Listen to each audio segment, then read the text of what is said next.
Weekly short with Blind Spiral here. We're going to go ahead and do this bad boy in 4.5 minutes as always. So let's talk about the playoff picture. Not much has changed here at all. In fact, nothing has changed.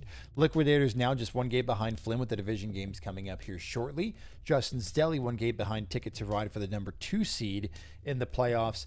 And bad news for all of you Implications fans. They are mathematically eliminated from the playoffs, even with a miracle run, which we haven't seen them do anything good as of late. Or ever in this league. So, but they are officially mathematically eliminated. I'll see you nerds in the toilet bowl. Let's talk about our matchups for the week. First, starting with the Implications against Brownout. There's not much to see here. The best versus the worst. Brownout's bench can beat the Implication starters, but things to talk about. Brownout actively shopping Tony Pollard allegedly to another contender allegedly, and the deal's falling through allegedly. It'll be interesting to see with how many pieces Brownout has, if they continue to look to sell pieces or if they try to, condense. Just because Tony Pollard's going somewhere doesn't mean that it's a tier down. What if he's offering Pollard plus to get another tier up for Brownout as K-Megs continues to try to make his roster even better? Seawards against Win Like Flynn. This is a Toilet Bowl championship rematch of sorts, so there's not really a bracket in the Toilet Bowl. It's a round robin, but these were the best of the best in the Toilet Bowl. Both the teams on the up and up, but Flynn really needs this game to solidify a playoff position. Rick needs the win to secure or to aim for the extra pick bracket. But it's interesting. They both have questions at Superflex in very different ways. Rick has, with Levis and Flacco coming back, Mason Rudolph and Anthony Richardson not playing in Superflex for Rick, so there's not much there right now in terms of quarterbacks. Flynn on the opposite side has 7 starting quarterbacks and will need to play that game in determining who is the best fit to start at his team.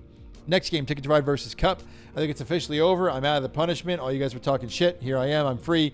Nate is fully embracing the hard tank on the roster. The question that I really have, Keenan Allen, the last major piece on that team. A lot of people are Keenan Allen haters, it seems like. I wonder if Keenan Allen gets moved to the trade deadline or at some other point in time soon, with that being the last major piece there, and wide receiver Armageddon that seems to be happening across the league. And then with Code, surprisingly, looking at the roster, not a lot of depth with some of the injuries that he has. Maybe a buyer at the deadline as opposed to some of these other contending teams like Brownout who are consistently or allegedly contemplating selling. But do you even need depth with the starters? Nobody's majorly hurt, just some bangs and bruises, and you're in a decent spot at that number 2 seed, just chasing Allen right behind. Speaking of Chase versus Project, and the next one, the Liquidators and Project Badass. Don't sleep on this game. In the last 4 matches, if they had gone head-to-head, Project would have won twice and put up 166 points last week. So it will be interesting to see. You can't write it off, even if that projection over there says that you can. But these are 2 must-win games for Chase against Project and Nate, and really against the median, as 2 games behind Code sits Chase currently. And it really seems like the way that the season's going, the team that misses the winning spot in the division will not make the playoffs with how strong the Division of Death looks. And then Pandas versus the Deli. Lamar's questionable, which could be really scary for Pandas. But do you really think that Lamar is going to miss a divisional game? It's a Thursday night game, so this is interesting.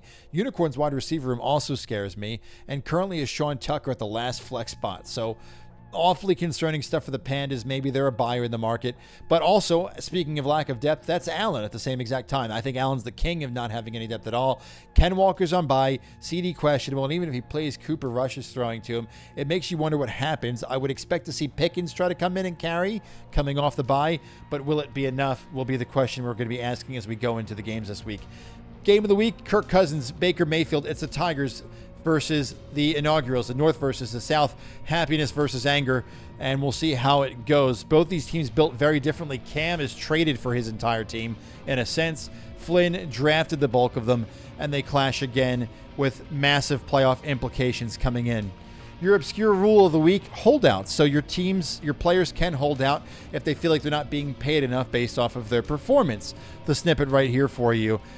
They have to play 10 games minimum in the season to qualify to be a holdout, and we're nearing that 10-game mark. So this coming week, I will be putting together a show to see who would be projected to hold out based off of the trend of how the season's going. Good luck in your games this week, everybody.